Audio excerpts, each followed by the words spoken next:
Hello, everyone, and welcome to today's webinar, How to Build a Strong Storytelling for Your Projects. Let me know in the chat if you can hear me well. I'm delighted to have Giovanna today, Manager of Sensorial Alimentos with us. Hi, Giovanna. Hello guys, welcome. Welcome, thank you. So Giovanna has a master's degree and is a food engineer with more than 12 years of experience in 4 international companies in the area of sensory evaluation and consumer insights in Brazil. She worked on projects for market-leading products in several categories, guided professionals to accelerate their careers, and was part of the leadership team of the biggest flavor house in the world. My name is Talia Anagnosu. I'm Customer Engagement and Enablement Manager at Lumivero, the leading data collaboration software. This session will last about 45 minutes. Feel free to leave your questions on the Zoom platform. We will have a Q&A session towards the end. And with that, I will turn it to Giovanna. Thank you, Talia. So, can you see my screen? Yes. All right, let me put you here. And let's go. So, hello guys, welcome, bem-vindos, bienvenidos e benvenuti a tutti. Nice to meet you. It's a really pleasure to me to be here today as an invitation of XLSTAT to share about this topic where I learned a lot during my whole life in the industry. So please take your coffee, your water, your tea, or your beer, if you already can, and prepare yourself to a very unusual presentation about storytelling in sensory and consumer insights projects. So probably you might be thinking, how can I help you today? And that's why I would like to start defining very well who is this webinar for. So I'm sure you that it's on the other side, listen to me right now. Probably you are this person that works in a company as a professional or teaches in some university around the world, or you are a studying that is studying about one of the beautiful names of our area can have from sensory and consumer science, insights, and also product experience, R&D, quality control, quality assurance, or any kind of research. If you generate data and need to create stories about it, this webinar is for you. And as you might know, we are all connected. So it doesn't matter in the area that you work for now. I'm sure you know that when you do a research, you are acting as a connecting link between all these areas. So marketing, sales, manufacturing, R&D, quality, every area is working together and will be analyzing your research. So you will support your company or your university to have the best decisions to pleasure their consumers or final clients at the end. So that's why your role probably is to guide people to take very good decisions based in numbers than their personal opinion or in their job levels. Although sometimes it may happen as well. So you can show the numbers every time you do a research as they are. So you can just go there and show, this is my graph, this is my table, I have a spider plot, I have a bar graphic, or you can create a whole story about your numbers. And at the end, what are the opportunities that you will find adding storytelling into your project? So, you know, this is a very fashion name. So a lot of companies are talking about, oh, we need to invest in storytelling. We need to bring more storytelling or sensory, you need to work closer with marketing, with sales. A lot of sensory people, I'm sure it might be you that receive some feedbacks.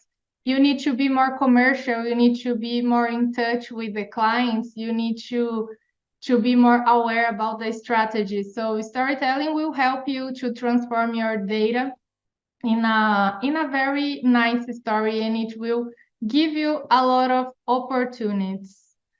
First of all, you will be more visible. So people like to listen to very good stories, and it will show them how you are a creative and flexible professional that will bring you more recognition for all your efforts and projects, and will make you receive more job offers, salaries increases, or invitations to speak in events such as Pangborn or Eurosense or any other congress that you would like to go and to share your research. And if you have a very fast, clean, and easy way to analyze and presenting your data, like you can do using all the tutorials that you can find in XLSTAT in YouTube, and their great support by email, you for sure will have more confidence and impact of the message that you would like to pass on through your story. And when you think about story, did you remember what was the first story you heard in your life? Send me here in the chat if you remember. How was it? What was the first story someone told you?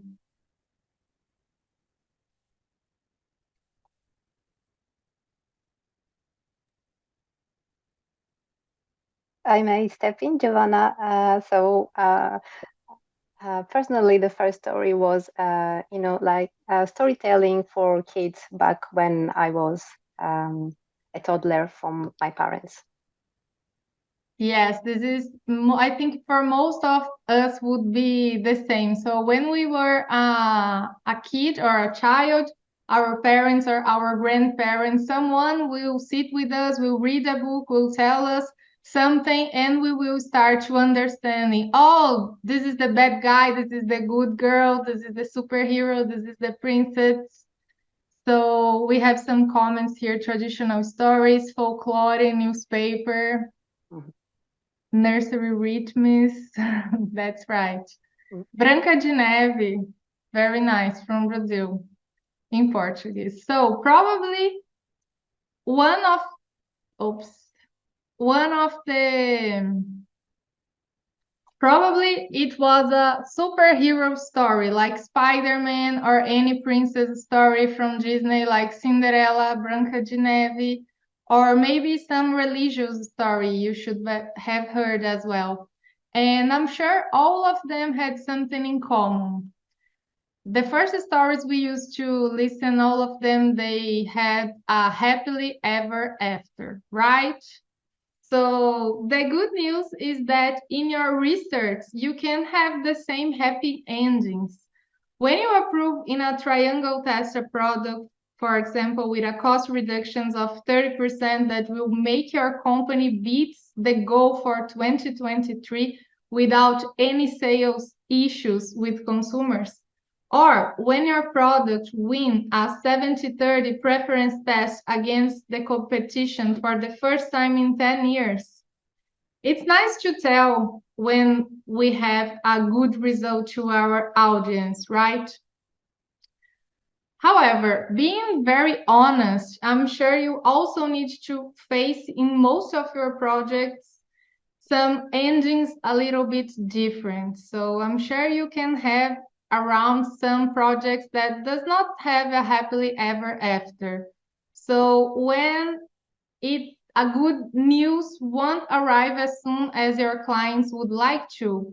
For example, when you need to tell R&D that the product is too sweet or is too acid and need to be reformulated, or when you are doing a shelf life study and then you just saw that your product is split into two phases. You have a soft drink and then from suddenly from one day to another you have something around yellow, very dark, and then the other part which is watery, so you don't have your product anymore. And this is always a most difficult result to deliver, right? So when we bring stories to a company environment, have you ever thought about what is the impact of a powerful story in business? And it is really, really important. I'm sure you have anywhere where you can be working or teaching or studying right now, you have someone who speaks really well. You have someone who inspires you. You have someone that whenever she presents or he presents, everybody will pay attention. Everybody will listen to this person. And probably this person knows how to connect a lot of the elements that we're going to see today, and probably you can be this person tomorrow as well. So what is the impact of a powerful story in business? Basically, a powerful story will move your audience from one point A to another point B, and it will make them understand your message easily. So this is the main objective of a history. And once they will identify common points that you did that they had already done, or they like it, it will make them remember about memories that awakes them emotions, and they will fix their attention into you as you are saying. And especially in points number 1 and number 4, you can be very lucky to have the right statistical analysis on your side to simplify your data and facilitate the audience understanding using the software, a very good one, like XLSTAT. So this is your journey in a storytelling, and you should be thinking, how can I build a good story? Well, I know what are the parts of a story that it's important to have inside, but to build a very good story, you will need 4 things. Your story needs to be true and real. This is very important because it will build your reputation and trust in the market. So there is no way you are going to tell a story there is no truth. So there is no storytelling that will sustain you into your future. And once you have a story that is true and it's real, you are not telling them your opinion or feelings, and you are telling them the result of a solid data analysis with some statistical analysis behind. And this is very nice because you will take decisions, or you will make your audience take decisions based in data and not on opinions. And also, when you talk about a good story, it's very important that your story needs to be specific. So there is no a generic story, a story that anyone could be this person, anyone could have done this triangle test. So it won't be more a triangle test or more an acceptance test in your life. It needs to be this triangle test, the triangle test. So very specific, and it will increase the chance of your audience to connect with you and with what you are thinking. So it's very important that you give you details, because as much details as you give to the audience, as much chances you have that someone will have lived some experience similar to what you have lived, so they will connect with your story better. So I will give you some examples that will facilitate the way of working in the next slides. And now let's think on how could you create stories that engage your audience, delight your customers, and bring more business to your organization. Well, before you start your story, you first need to answer 2 questions with very clear direction. These questions are very important, not only for stories, but also for projects and also for your life and your career development. So the first question you need to answer is, what is your business strategy inside of your organization or inside of your company?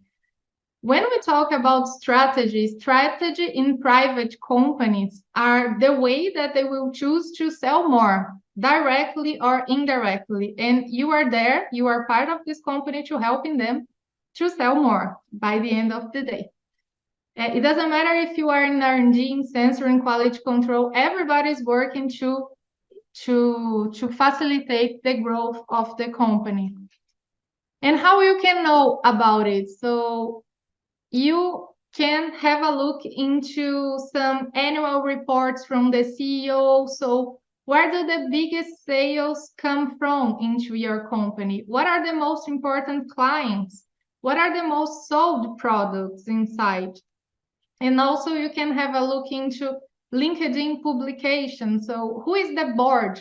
Are you sure who is managing your company? Are you sure what is their background?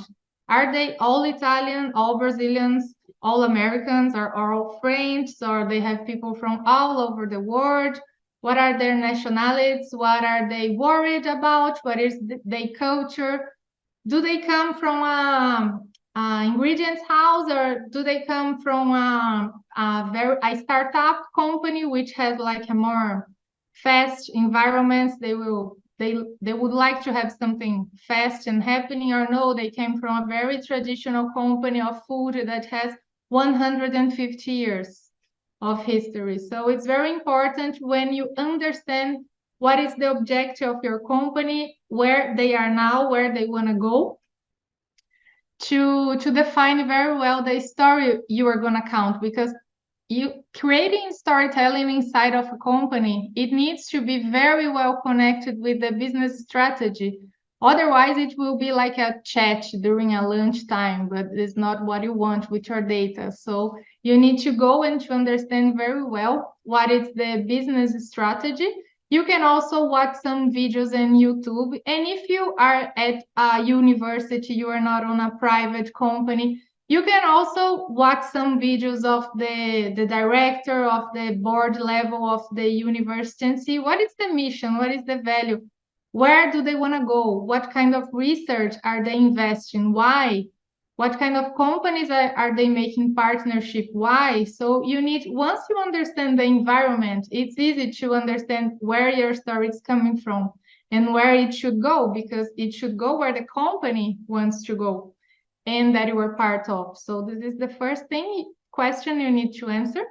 And the second question is also about the people.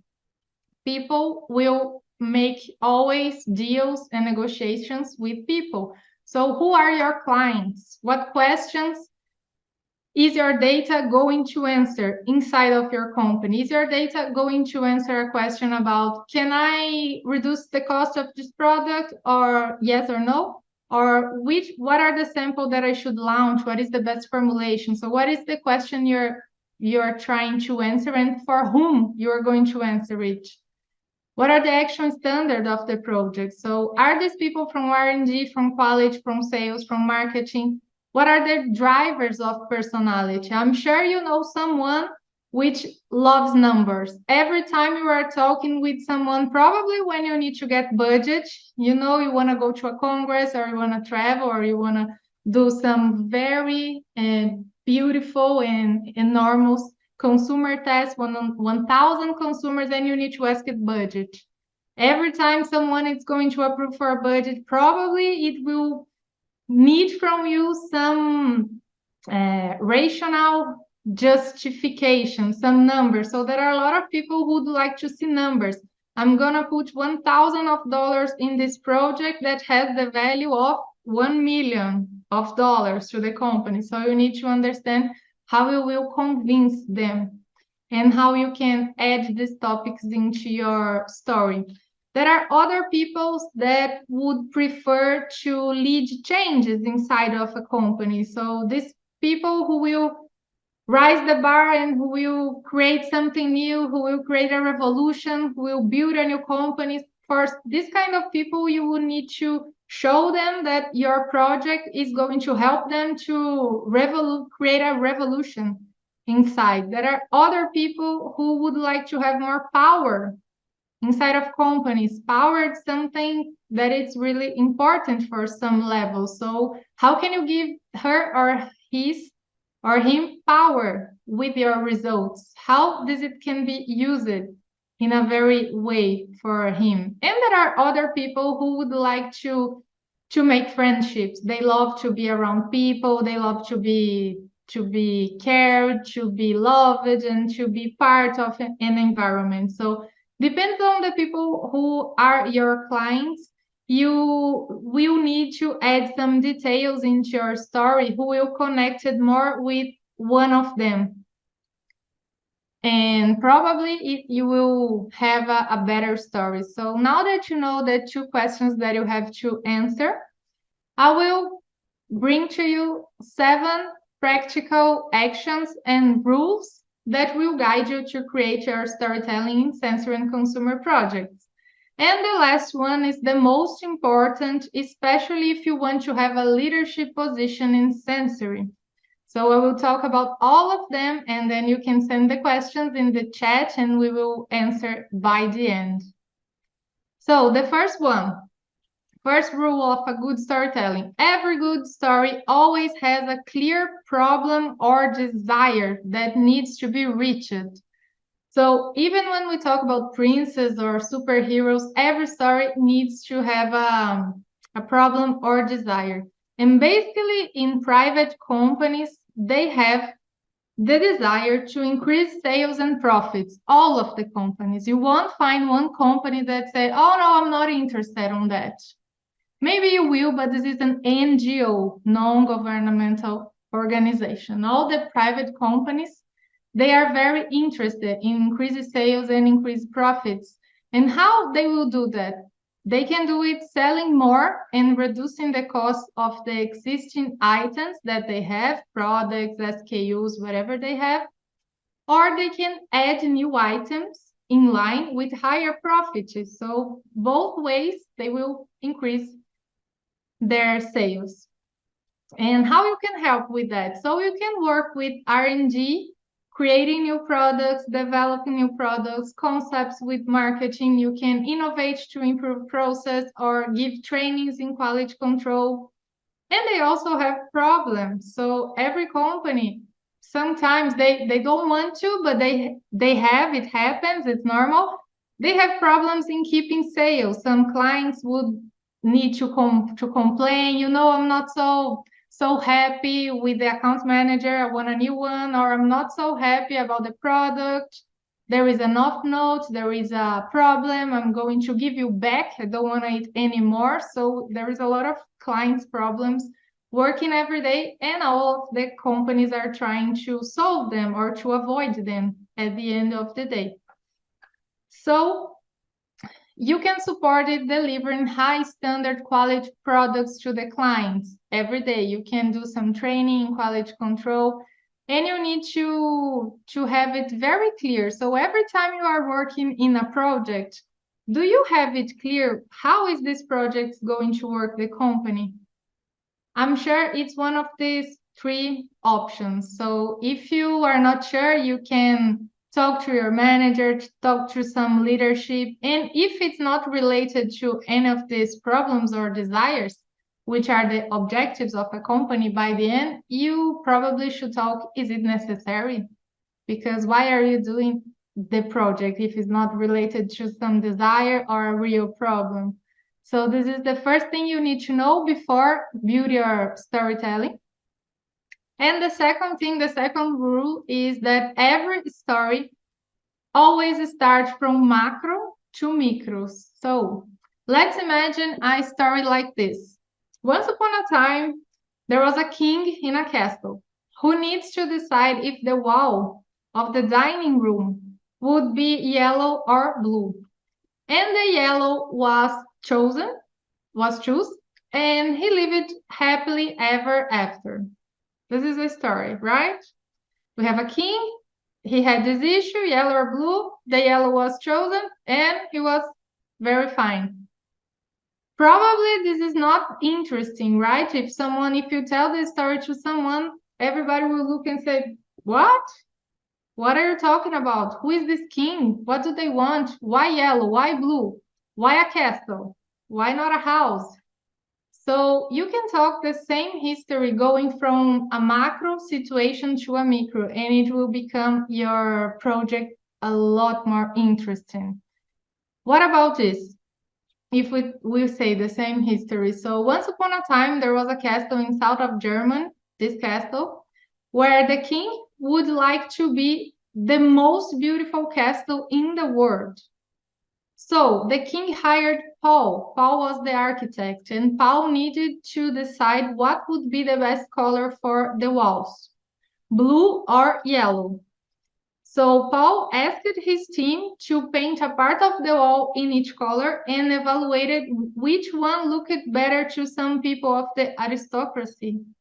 And surprisingly, 70% of them preferred the yellow. So Paul did some statistical analysis using XLSTAT and concluded, and by the end, the king won an award of the most beautiful castle in the world.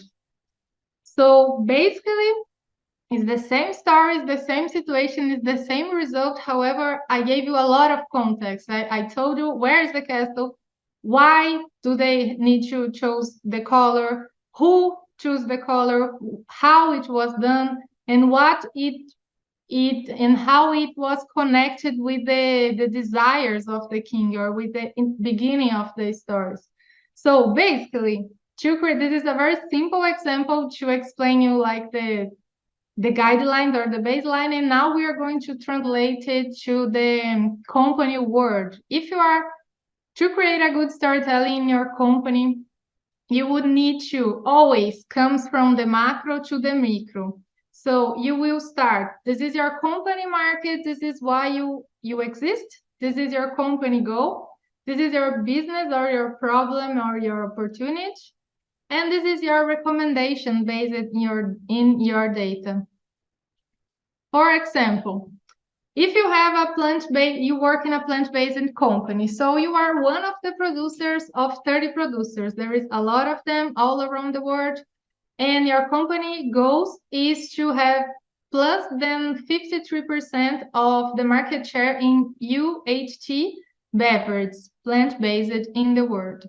So your problem is that you have two samples and you don't know which one you should launch because you have someone which is the director who prefers this one, and you have another somebody which is the director of marketing who prefer the other one. So who is going to decide? So this is your question. This is the real problem you're going to solve. So we are going to do a research, and then you have your recommendation, like sample 173 win the preference by 60% against the 982. You did your statistical analysis and you have the whole storytelling. So I know that you sometimes don't have too much time or you never thought about it, and you usually go from your results directly up to number 4. So if I sit here in your table and I ask you, what is the result of the preference test? You just look at me and answer, oh, it wins. 173 wins 60%. Okay, thank you. And then I just left and then I just forgot that you told me this because it was very simple. So there was no context. There is no what is 173. It could be a plant-based, a chocolate. What does this mean in a world where you do a lot of tests, a lot of research? So every time or the next time you are doing your report, make sure you have this whole situation, especially because if tomorrow you're not in this company anymore, or if you're joining another company and you will read some report, if there is no context, if there's no why it was done, you will be asking, why does this person evaluated 36 samples in a PCA at this time? What is it for? Is it really necessary? Can we use it or not? What is the situation? So every time we're talking about storytelling, we are talking about situations, and our data enter within the situation. So this is what makes us very special, because we can create stories using data. We doesn't need to create stories using like qualitative imagination. All of our stories based in data. So this is the tip number 2 or the rule number 2. And now we are going to the point number 3, which says that every good story always has details that makes it unique. So, and as sensory professionals that I'm sure you are, or you know someone, I know you are very good in descriptive analysis, right? Or you have heard about it. And descriptive analysis help us a lot in storytelling because descriptive analysis is nothing more than giving people details and sensory details. So as much as we can explore the audience's sense, the better they will feel connected. So you can add music, you can talk about taste, about flavor, about the odor, the texture, the memories that this product is going to bring to your audience. For example, did you remember the last time that you ate a delicious sandwich like this one? Can you feel the crispiness of the linseed toasted over the bread?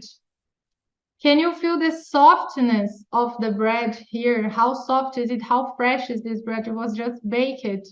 Can you feel the softness, the melt away, and the creaminess of the cheese slowly going into the tomatoes here? Can you feel the freshness of the salad combined with purple onion that will give you a different taste into your hamburger? Can you smell the smoked salmon from the filling? How smoked is it? And to put everything together. Who is hungry right now? I'm sure there are a lot of people hungry. So did you see what I just did? I just took you to think about how could be this in a beautiful picture.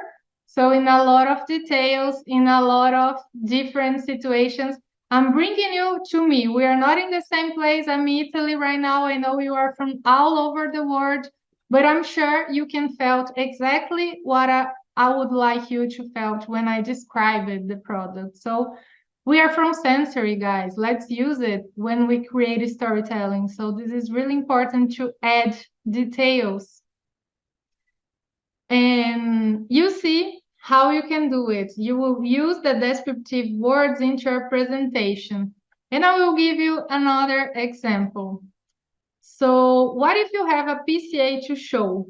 PCA, I think everybody will know it's principal component analysis when we have a lot of data and we want to summarize into two axes to facilitate our lives. So statistical analysis always facilitates our lives. And you can explain it like this. So this is a PCA, right? I think everybody is familiar with that. If not, you will find a tutorial in XLSTAT website to learn all of details. But here I can explain you, well, this is our PCA. You can see 27 plant-based products plotted into two axes that are explaining around 50% of their main similarities considering 21 sensory attributes. The closest the products are, the most they are like each other. It doesn't mean they're the same, right? So it's not a match. Don't ask me if it will be approved in a triangle test. This is another method. And the market leaders are located into the upper left square. So here, close to the cotton candy and caramel here up to, and so we would recommend you to launch a product with these attributes, or because all of the leaders are in here and they are described basically by cotton candy and caramel note. Okay, you received the message. This is the graphic that you can show. Otherwise, you can explore the senses and you can present something like this. So when we present the same PCA with a cluster analysis, which will help us in this case, I can ask you, do you remember when you used to eat cotton candy when you were a child? When you were in the park or with your grandmother or in the circle in the city center on the weekends? Did you remember the taste of a cotton candy? And what about caramel toffees? Did you like it when you were a child? Did you remember the taste of a caramel toffee? Well, caramel toffee and cotton candy are exactly the profile of the plant-based chocolates from the yellow group. And these are the market leaders, actually. So we would recommend you to launch a product with these attributes. it feels more convinced, right? Because here you can see the cotton candy, you can see the caramel, you can see that the other groups, like for example, group number 2, there is the vanilla, so we can see the picture of the vanilla. Group number 3, it's a terrible group. If I could arrive here, not explain a word and ask you, would you launch a chocolate plant-based considering the profile of group number 3? Everyone will say no. Would you like to eat a chocolate which tastes rice, pea, bitter, and cereal? There's no chocolate note. Of course, no. And how can we do that? Using pictures. So you can put, instead of only the names, you can use pictures, you can put the brands of the products, and you can show it in a very easily way, evolving or bringing the senses to the presentation. So, all of the colors you see, I'm talking about chocolate. My background is a chocolate background. There is a lightning dark at the end. And after the rule number 3, we are going to the next one, which is every good story always has a connection with the storytelling. So yes, if I tell you a story right now and Talia tell you the same story tomorrow, you can have totally different impressions, understandings, because we're different people. We are telling histories in a different manner. And we need to use it in our favor. So everyone here is unique. Nobody's equal to anyone. And this is great because everyone can just be yourself and be the best that you can. So we will connect to how it will bring you in a good storyteller. You need to connect with people in emotional and sell it in rational. So how you will do it? Appearance is really important. So appearance does not replace competence, but there is no competence that does not benefit from a good appearance. So when you are telling a great story, you need to appear that you do that. Is not just arrive here and tell, hey, I'm gonna tell a good story. If you are wearing your pajamas, for example. So you need to appear you're gonna tell me a good story. Confidence must flow through your skin, through your voice, through your hair, through your clothes. Everything people can see and listen during your presentation. Because when we are communicating, people are more worried about the visual and then about the speech, and after that about the words. So your report, everything you're writing, it's the last thing they're worried about. Why do you think I'm using beautiful pictures in my presentation? Because you are more impressed about what I'm showing you than what I'm talking to you. So it's really important that when you are doing a face-to-face presentation or an online presentation, you need to take care of the appearance of the slides, of yourself, of your hair, and of you are transmitting. Because it's not enough to have done the best sensory test in the world. You need to look like that you did. So this is really important, rule number 4. And rule number 5, this is a very different one. I'm sure you will think, is it true? Yes, this is true. So every good story always comes from a story already created. So don't worry, you don't need to be born a genius to create a good storytelling. You need to start your references folder. I used to have a lot. Nowadays, I don't use it anymore, but especially in the beginning of my career, I had 2 folders. One was called Beautiful Pictures to Reports, which has a lot of food pictures and high resolution that would help me to create beautiful reports quickly. And the other one was beautiful presentations. And every time when I see like a beautiful presentation from, like today, a free webinar that you can see in many other places, you will go download and save it in your file. Because once you need it, you will have your inspiration file to have a look. So you will search for inspiring presentations in agencies. They always do a lot of free presentations like Mintel, Euromonitor, Stylus, and also you can download pictures in high resolution. All of these websites, Pexel, Pixabay, and Unsplash, they have like unlicensed pictures. So It's legal to use. You can go and download, and I use it, all of them from them, and you can have like beautiful presentations. And you can also get free insights. So from Google News, Google Trends, Answer the Public, or Chat GPT, and all the social media channels. You will not copy and paste until you create it. This is not nice. You will use it as an inspiration and you will create your own story. And if you would like to learn more about storytelling and this part of inspiration, I would recommend you to read this book. It's a very small book, it's still like an artist, which will show you the difference about copying and being inspired. So the good things is that you can be inspired every day. I'm sure you are part of a company that someone from the marketing does beautiful presentations, or someone from design commercial, someone from, I don't know, your friend, someone from your previous companies, you are going to Payborn, to Eurosense. Have you seen some very nice presentation? Send an email to the author. Ask him, can you send me the PDF? You're not going to copy that. You're going to inspire yourself in that. So this is rule number 5 of a very good storytelling. And then we are going to the rule number 6. So every good story always talks more about the audience than the writer.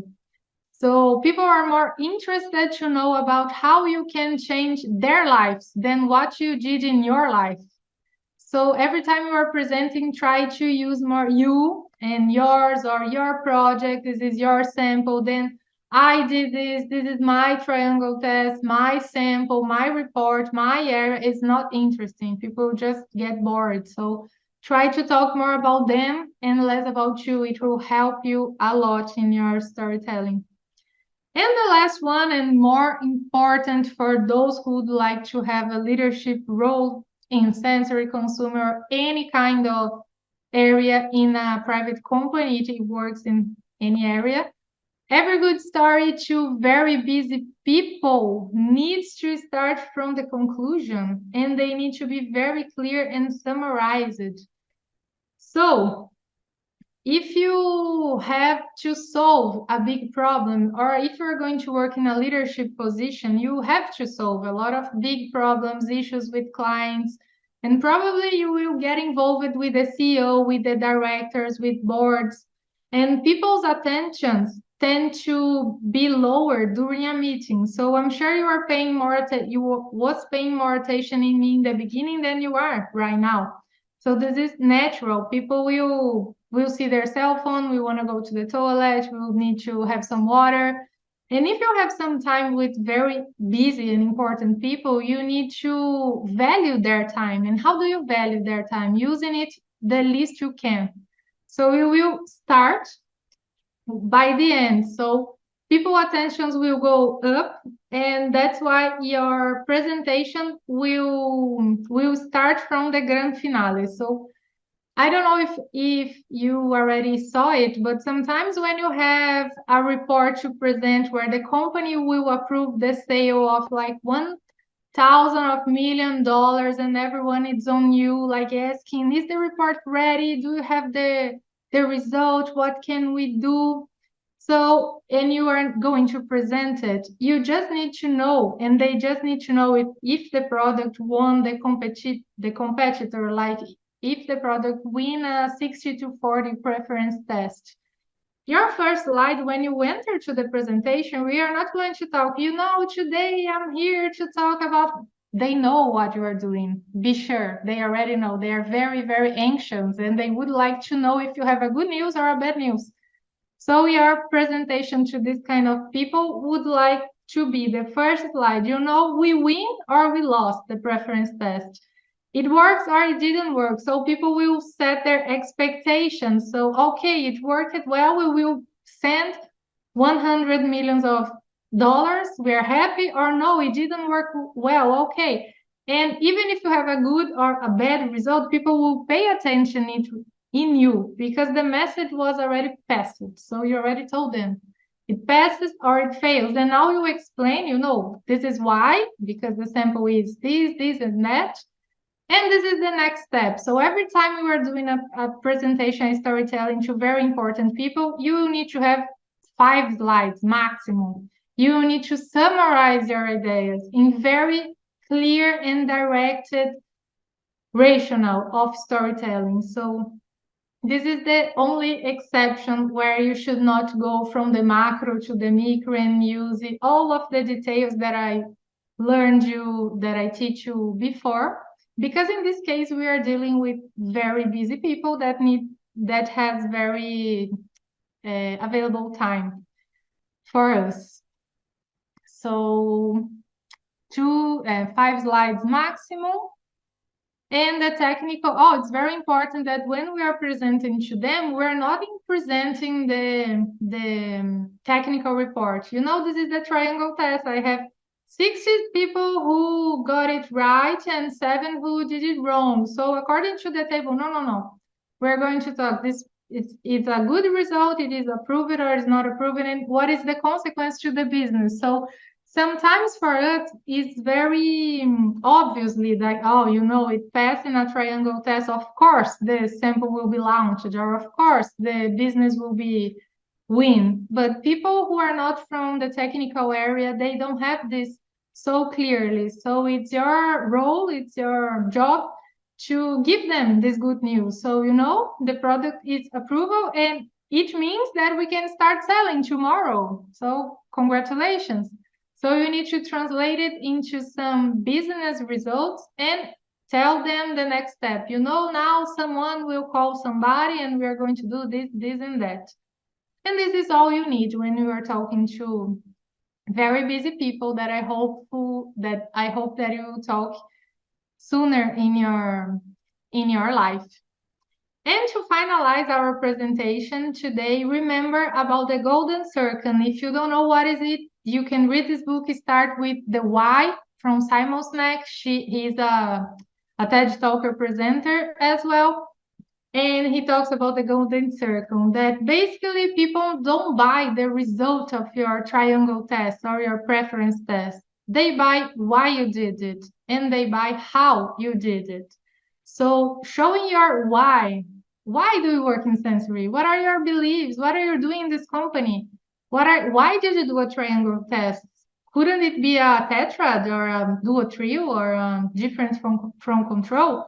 So showing your why and explaining your how. So your how is really important. So did you do a trained panel evaluation? Do you have an external trained panel available 8 hours a day for 5 days? So it shouldn't be that difficult for you because you already have the panel. It's very easy. Or did you have to go to the streets and to find children in a daycare to ask their mom's permission to evaluate 5 samples of yogurt with children? So showing your how, it's as much important as showing what you did by the end. So and make sure that you always start with your why and then your how and then your what. And your what is the final result. That is the same thing that we talked before, especially when I gave you the example about the castle. So people will be more interested if you talk in this way. And if you are talking in this way, you will be more seen. And who is seen is recognized, and who is recognized is valued. So remember that if you would like to be valued, you need to know how to tell your storytelling. And also remember that you don't need to be good to start. You need to start doing it until you are good. So nobody will start. My first presentation was terrible, believe me. And nowadays, after I keep doing a lot and a lot and a lot, it keeps improving. It will be the same with you. You shouldn't have any doubt about it. It's equal for everybody. I don't have any superpower, believe me. And I would like to thank you very much, say muito obrigada, muchas gracias, and grazie mille a tutti. And please feel free to connect with me in LinkedIn and to send me any question or feedback you may have about the presentation by email or by WhatsApp. Here are my numbers. And special thanks to Alexander and Talia from XLSTAT for this opportunity. And also to my students and followers, the sensory lovers in Brazil, that helped me to define the name of these presentations and that are growing and growing in their careers worldwide. So thank you guys. Thank Thank you. you, everybody. Thank you, Giovanna, for this great presentation. Obrigada, as we say in De Brazil. nada. Yeah. You are Uh, welcome. I see we have a couple of questions, but before jumping into the questions, I would like to clarify that the recording and your presentation material will be sent by email early next week. And also there will be no certification for this webinar. Sorry, guys, but there are a couple of people asking me for that. And I also saw a couple of questions about the PCA graph and XLSTAT. So if anyone is interested in having a demo by one of our experts, then you can answer the quick survey at the end of the webinar. So we only have a couple of minutes left. We won't be able to answer every single question. So why don't we pick up 4 or 5 of them? So there is Nandu saying, how can we tell our stories in the non-profit organization? In the non-profit organization, I think you can follow the same rationale. The only thing is that your problem won't be like a financial problem.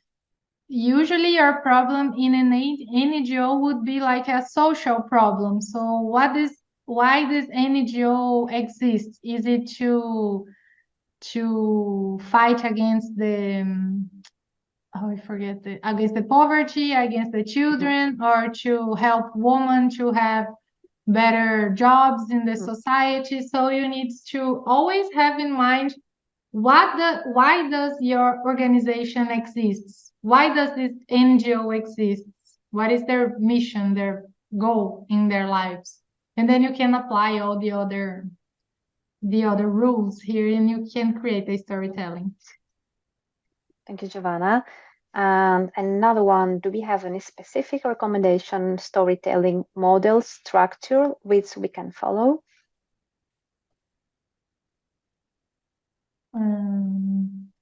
I think the structure is this one that I showed you, like from going to the macro to the micro. This is like the basic structure of all storytelling. Yeah. And then you need to add like all the details that I gave you. You need to add the details and the sensory experience and all Mhm. of this. I think Yeah. you can summarize into the Yeah. presentation. This webinar really summarizes that. So you all get the Giovanna's PDF, so you can follow this module and structure is the best one. And then so another one, how to make stories for qualitative findings in social science research. Well, this one is quite specific. So I don't understand the mm, question. I think it's someone who is using qualitative data and is wondering how to do the storytelling to present those findings in the social science research area. Yes, this is a very important questions about the qualitative research that we also do in sensory. And I think that for the qualitative research, it's a little bit about the opposite direction. So before you start your qualitative research, you need to know what story you would like to tell with the research that you're going to do with the qualitative research. So one thing that I had a very special boss that had taught me one day is that every question you are doing in your research, you need to think how does it gonna be in a slide? How I'm going to show it? So why are you doing this question in your research? Is it really relevant? Because if it is, it will be easier for you to create your storytelling. even if you have qualitative data. And if you cannot create a storytelling with the data that you already have, sometimes we just need to don't use all the data. You need to select what are the most important ones that will solve the questions that you have. Thanks, Giovanna. Okay, so unfortunately won't be able to answer all the questions, but feel free to reach Giovanna. Thank you all for attending, and once more, thank you, Giovanna. That was very insightful, and have a nice day, have a nice evening, everybody. Bye. Bye bye. Thank you.